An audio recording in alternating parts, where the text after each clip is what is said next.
Hulikal ಘಾಟಿಯಲ್ಲಿ diesel ಖಾಲಿಯಾಗಿ KSRTC bus ನಿಂತ ಪರಿಣಾಮ ಘಾಟಿಯಲ್ಲಿ ಕೆಲಕಾಲ ಟ್ರಾಫಿಕ್ ಜಾಮ್ ಉಂಟಾಗಿತ್ತು. ಶಿವಮೊಗ್ಗ ಜಿಲ್ಲೆಯ ಹೊಸನಗರ ತಾಲೂಕಿನ ಹುಲಿಕಲ್ ಘಾಟ್ನಲ್ಲಿ ಘಟನೆ ನಡೆದಿದೆ. ಹುಲಿಕಲ್ ಘಾಟ್ನ ತಿರುವಿನಲ್ಲಿ ಡೀಸೆಲ್ ಖಾಲಿಯಾಗಿ ಘಾಟಿಯ ಮಧ್ಯೆಯೇ ಬಸ್ ನಿಂತ ಹಿನ್ನೆಲೆಯಲ್ಲಿ ಕೆಲಕಾಲ ವಾಹನ ಸಂಚಾರ ಅಸ್ತವ್ಯಸ್ತಗೊಂಡಿತ್ತು. ಶಿವಮೊಗ್ಗ ಹೊಸನಗರ ಮಾರ್ಗವಾಗಿ ಉಡುಪಿಗೆ ತೆರಳುತ್ತಿದ್ದ ಕೆಎಸ್ಆರ್ಟಿಸಿ ಬಸ್ ಘಾಟಿಯ ಮುಖ್ಯ ತಿರುವಿನಲ್ಲಿ ಡೀಸೆಲ್ ಖಾಲಿಯಾಗಿ ಬಸ್ ನಿಂತಿದೆ. ರಸ್ತೆ ತಿರುವು ಮತ್ತು ಕಿರುತಾಗಿದ್ದರಿಂದ ಬಸ್ ನಿಂತ ಕಡೆ ಇತರೆ ವಾಹನಗಳ ಸಂಚಾರ ಅಸ್ತವ್ಯಸ್ತಗೊಂಡಿತ್ತು. ಇದೇನು ಶಕ್ತಿ ಯೋಜನೆ ಎಫೆಕ್ಟಾ ಎಂದು ಸೋಷಿಯಲ್ ಮೀಡಿಯಾದಲ್ಲಿ ವೈರಲ್ ಆಗುತ್ತಿದೆ.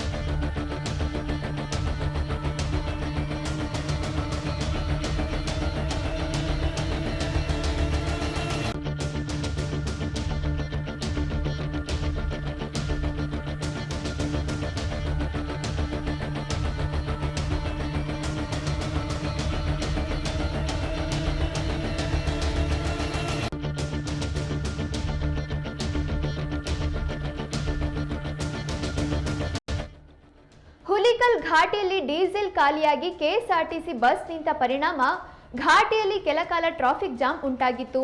ಶಿವಮೊಗ್ಗ ಜಿಲ್ಲೆಯ ಹೊಸನಗರ ತಾಲೂಕಿನ ಹುಲಿಕಲ್ ಘಾಟ್ನಲ್ಲಿ ಘಟನೆ ನಡೆದಿದೆ. ಹುಲಿಕಲ್ ಘಾಟ್ನ ತಿರುವಿನಲ್ಲಿ ಡೀಸೆಲ್ ಖಾಲಿಯಾಗಿ ಘಾಟಿಯ ಮಧ್ಯೆಯೇ ಬಸ್ ನಿಂತ ಹಿನ್ನೆಲೆಯಲ್ಲಿ ಕೆಲಕಾಲ ವಾಹನ ಸಂಚಾರ ಅಸ್ತವ್ಯಸ್ತಗೊಂಡಿತ್ತು. ಶಿವಮೊಗ್ಗ ಹೊಸನಗರ ಮಾರ್ಗವಾಗಿ ಉಡುಪಿಗೆ ತೆರಳುತ್ತಿದ್ದ ಕೆಎಸ್ಆರ್ಟಿಸಿ ಬಸ್ ಘಾಟಿಯ ಮುಖ್ಯ ತಿರುವಿನಲ್ಲಿ ಡೀಸೆಲ್ ಖಾಲಿಯಾಗಿ ಬಸ್ ನಿಂತಿದೆ.